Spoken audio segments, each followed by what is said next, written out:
Boa tarde, meu caro ouvinte. Aqui estamos num domingo novamente para falar a vocês sobre a medicina chinesa.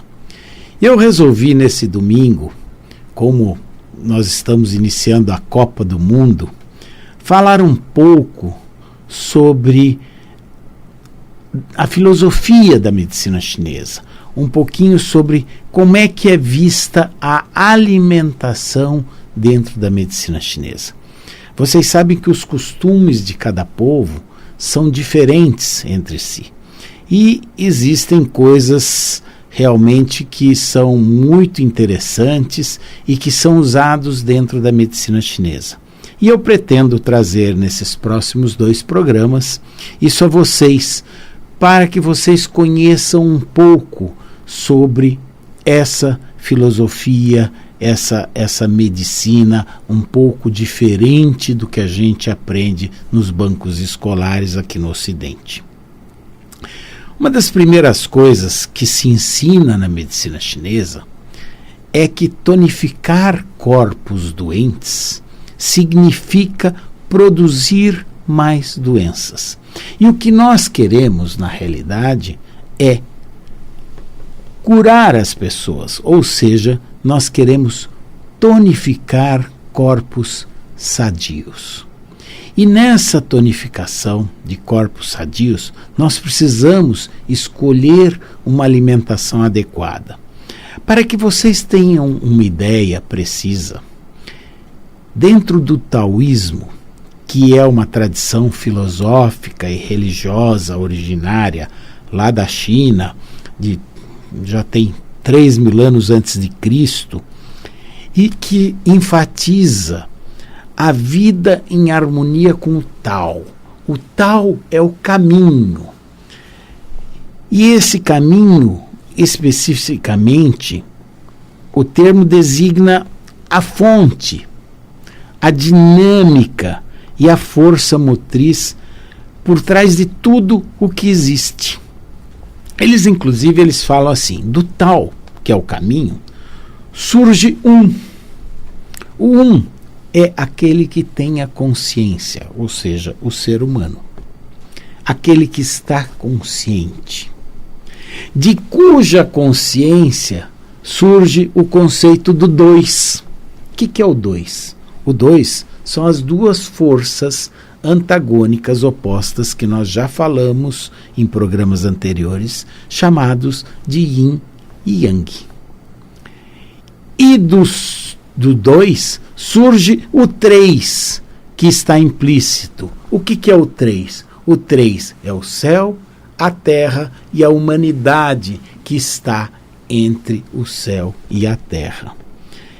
Produzindo esse 1, 2 e 3 produzem as 10.000 coisas. O que eles querem dizer as 10.000 coisas? As 10.000 coisas é a totalidade do que nós conhecemos, através da harmonia dos 5 caminhos, Hu, Xing, que eu também falei que eram os 5 elementos, os 5 movimentos. Aqueles de vocês que queiram saber mais sobre o assunto, por favor, vejam nas minhas entrevistas anteriores, nos programas anteriores, no YouTube, que lá está sobre os 5 caminhos, sobre os 5 elementos, os 5 movimentos. Então é muito interessante, porque essa filosofia engloba uma filosofia de vida. Então, aqueles monges que vivem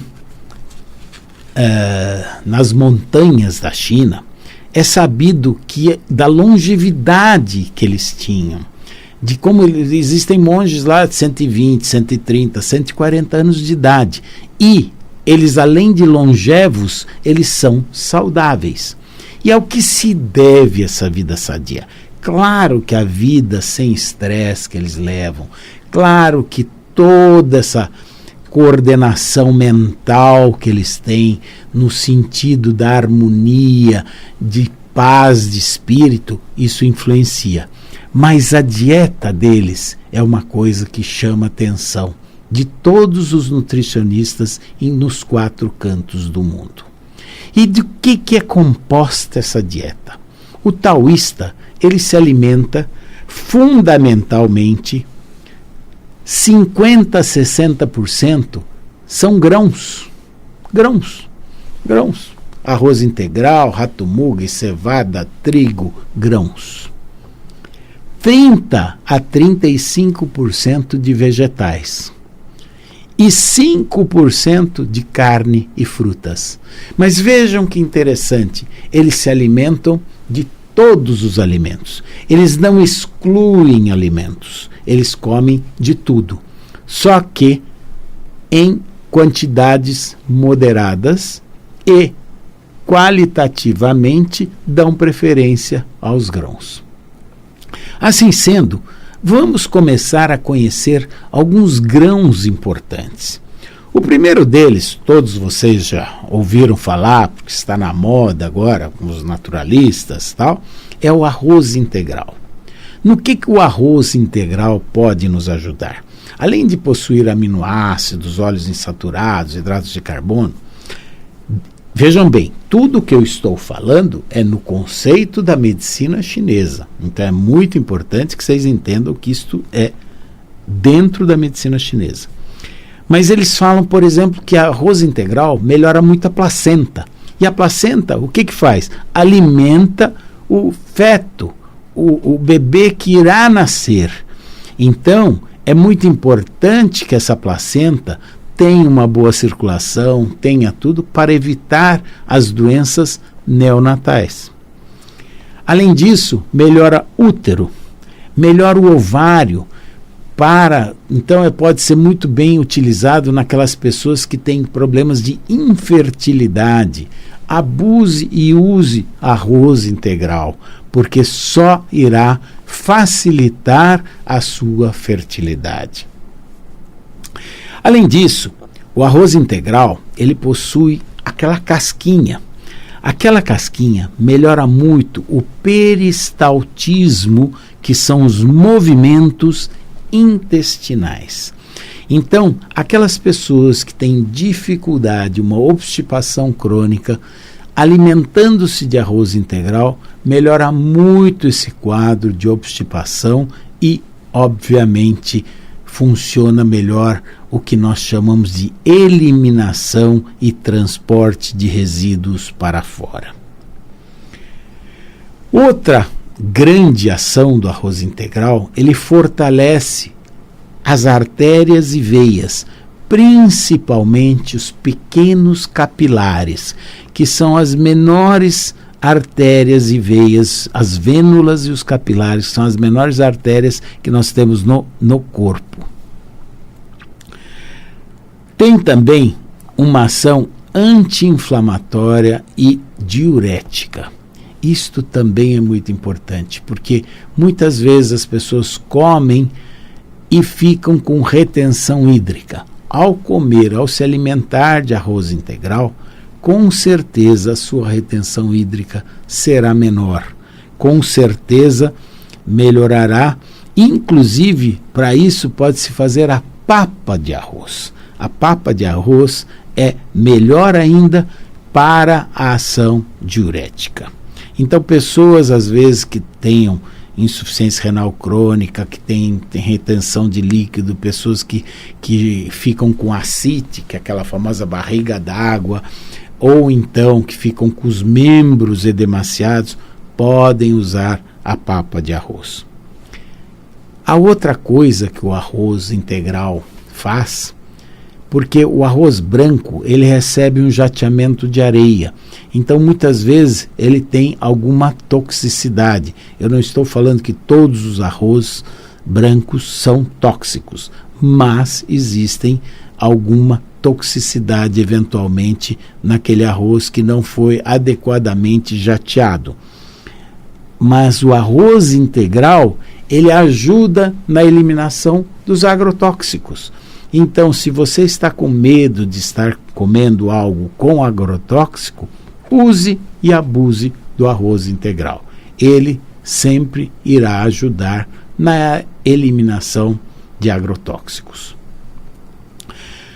Um outro grão muito usado dentro da culinária chinesa e que nós pouco conhecemos, quem quiser conhecer é só ir na zona cerealista ou na Liberdade, que irá encontrar, chama-se Hatumugi. Hatumugi, ele é semelhante a um trigo, semelhante a um grão de cevada, e ele tem uma potente ação anticancerígena. Então ele é muito importante como anticancerígeno. Hatumugi. Um outro grão muito usado é o feijão preto chinês. Ele é um pouquinho diferente do nosso, mas ele limpa o sangue e fortalece tanto o rim quanto o fígado. Então tudo que nós temos que eliminar através do rim e através do fígado, ele entra nessa ajuda, nessa cooperação. O feijão preto chinês ainda tem uma característica muito interessante porque ele melhora a potência sexual dos indivíduos. E ele também tonifica o baço pâncreas, ou seja, ele ajuda na diabetes. Ainda evita os inchaços e os processos reumáticos. Então vejam quanta coisa que o feijão preto chinês poderá ajudar dentro da composição da sua dieta. Além de tonificar o fígado, o rim e o baço pâncreas, e ainda melhora também os processos reumatológicos. O quarto grão, que vocês precisam conhecer também, chama-se feijão azuki. É aquele feijão vermelho, é aquele que eles fazem, às vezes, o doce. Eles podem cozinhar tanto com sal quanto com açúcar. Ele, quando ele está quente, ele tonifica o organismo, ou seja, ele faz as nossas funções funcionarem melhor. E quando ele está frio, ele seda o nosso organismo. Então, por exemplo, ele é muito usado, o feijão azuki, para as intoxicações pelo calor, aquelas diarreias de verão. Então, basta fazer feijão azuki e dar para a criança, por exemplo, que é muito comum nas crianças a diarreia de verão, dar um pouquinho de feijão azuki frio. Tanto faz doce ou tanto faz com sal. E ele vai sedar essa diarreia de verão. A outra substância é a soja, que eles chamam de soba. O soba também é aquela farinha preta, é aquele macarrão preto que vocês já viram. O soba tem uma ação diurética muito interessante e também uma ação sobre o movimento intestinal, sobre o peristaltismo. E tem uma outra vantagem que o soba faz, que é na hipertensão arterial. Então, as pessoas, os hipertensos, eles podem utilizar desse macarrão preto, porque ajuda muito no controle da hipertensão arterial. Ele não tem contraindicação nenhuma, então podem comer à vontade. Bom, e a carne? Nós falamos que 5% da alimentação do taoísta é composta de carne. Eles acham a carne uma energia negativa. Por quê? Porque o animal sofre para morrer. E qual é o animal que mais sofre para morrer? O animal que mais sofre para morrer é o porco. E o que menos sofre para morrer é o carneiro. Por isso mesmo que eles atribuem aquelas alergias à carne de porco como sendo as piores, porque o animal sofreu mais para morrer. enquanto que o carneiro é o que menos sofre para morrer. Mas quando nós falamos de carne aqui no Ocidente, a gente está pensando sempre na carne do boi. E a melhor parte da carne do boi, vocês não sabem qual é. É a pata, é o mocotó. E o mocotó tem uma grande indicação para doenças reumatológicas. Ao contrário do que as pessoas pensam que o mocotó ele é gorduroso, não, ele é colágeno. Então ele é fantástico para o reumatismo. E como o pé nosso, do ser humano, é a nossa raiz, dos animais também é a raiz deles. E nós temos um princípio homeopático: semelhante cura semelhante. Ora, se os pés são raízes, então eles estão indicados para a nossa raiz. Qual é? O rim. Então, para tonificar um rim, a melhor coisa são pé de porco, pé de galinha, pé de boi, pé de tudo. Todos os pés são muito bons para tonificar o rim. Também existem algumas características interessantes. Por exemplo, nós falamos que os rins, que era um elemento água, vocês lembram, que ligado à bexiga e ligado aos ossos, o rim, ele é a nossa raiz. E a cor dele, se vocês lembrarem, pegarem quando nós falamos dos 5 elementos, vocês vão lembrar que a cor do rim era preta. Então aquele pé de frango, pé de galinha preta, por incrível que pareça, é o que mais tonifica o rim, principalmente para gestantes. Então gestantes que estão entre o 4º e o 6º mês de gestação e que estão numa situação de eminente perda do feto, que tem que ficar em repouso, a gente recomenda que comam e tomem sopa de galinha com pé preto.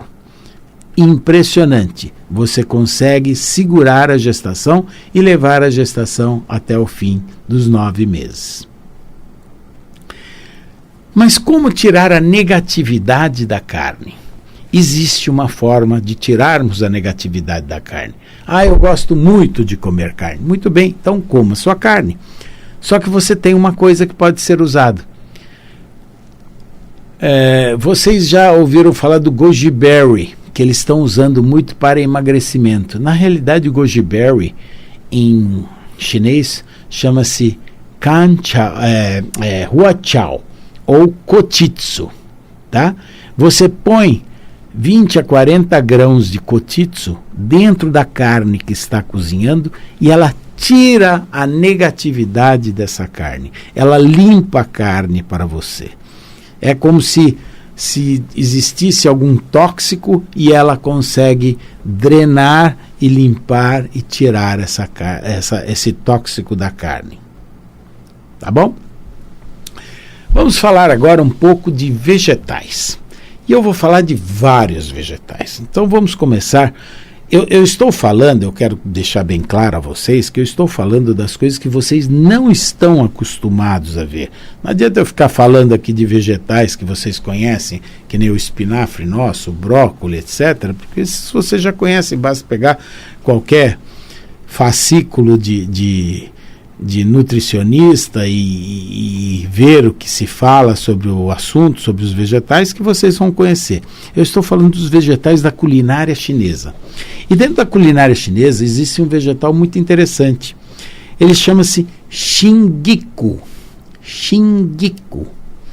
Ele é da família do crisântemo. E ele é muito bom para o rim. E ele consegue, com o uso de xingiku, consegue eliminar tudo que os rins não conseguem eliminar. Então ele tonifica o rim e ajuda o rim nessa eliminação. Inclusive ajuda o fígado na eliminação dos metabólitos do fígado. E você pode comer o xingiku de que forma? Pode ser como salada ou eventualmente cozinhando só um pouco, deixando ele praticamente crocante, mais para o crudo que para o cozido, e você pode comer o xinguico. Outra coisa muito interessante é a flor do crisântemo, porque nós estamos falando justamente da família do crisântemo, tem a flor do crisântemo. A flor do crisântemo, vocês até veem chás por aí de flor de crisântemo. Ele elimina os inchaços do tornozelo para baixo. Sabe aquele lugar que vocês ficam com a meia e quando à noite vocês chegam em casa, tem aquele inchaço residual que não sai nunca, não some nunca? Muito bem. Este inchaço, uma das grandes indicações é a flor do crisântemo. É só vocês fazerem um chá com flor de crisântemo e tomarem uma vez ao dia à noite, mais para fim da tarde, e aí vocês eliminarão esse inchaço. Além de ter as coisas que, obviamente, dentro da medicina tradicional nossa se faz, pôr o pé para cima, usar meia elástica e todas essas coisas. Mas evita-se assim o uso de diuréticos que são muito espolhadores de potássio. Outra flor que é muito usada é a flor de lírio. A flor de lírio, ela tonifica o fígado, então ela é excelente para aquelas pessoas que têm cirrose hepática e insuficiência hepática. Flor de lírio. A anterior, não se esqueçam, flor do crisântemo, que é bom para os inchaços do tornozelo. Aquela ameixa vermelha que você às vezes não compra porque ela é muito azedinha, ela tem uma capacidade de tratar insônia. Se você tem insônia, use a ameixa vermelha. E você pode fazer essa ameixa vermelha, você pode até cozinhar a ameixa vermelha e fazer como uma geleia. Por quê? A ameixa vermelha, ela tira o que nós chamamos de fogo da cabeça. Então, ela na realidade, ela faz com que a gente acalme o mental. Agora, tem um detalhe. A ameixa vermelha, ela tem um inconveniente porque ela estimula muito o baço pâncreas e o fígado, aumentando o apetite. Então, não se esqueça, não fique usando a ameixa vermelha todos os dias, porque ela aumenta o apetite. Existem uns cogumelos grandes que vocês vão encontrar também dentro da culinária chinesa, na Liberdade, na zona do mercado, chamado orelha de pau. A orelha de pau, se vocês deixarem ela de molho, ela começa a crescer, crescer, crescer. E ela é muito usada no sentido porque, como ela fica grande, os chineses usam muito para comer e deixar a orelha de pau crescer dentro do estômago. Ou seja, eles comem, tomam muita água, aí cresce e dá uma sensação de plenitude para tirar a fome. Ou seja, para comer menos, para emagrecer, não com o intuito do emagrecimento, mas sim de tirar a fome daquele excesso de comida que a pessoa quer comer. A orelha de pau, ela tem a preta e tem a branca. Ora, pela cor, nós já sabemos, semelhante cura semelhante. A preta vai tonificar quem? O rim, que nós acabamos de falar. Tá? Então ela vai limpar toda a parte, vai fazer uma diurese melhor, vai limpar o sangue, vai limpar a urina, enquanto que a branca, ela vai limpar o pulmão. Muito bem, por hoje nós encerramos aqui e semana que vem continuarei com vocês explicando sobre alguns aspectos da culinária chinesa. Espero que tenham aproveitado. Uma boa tarde a todos vocês.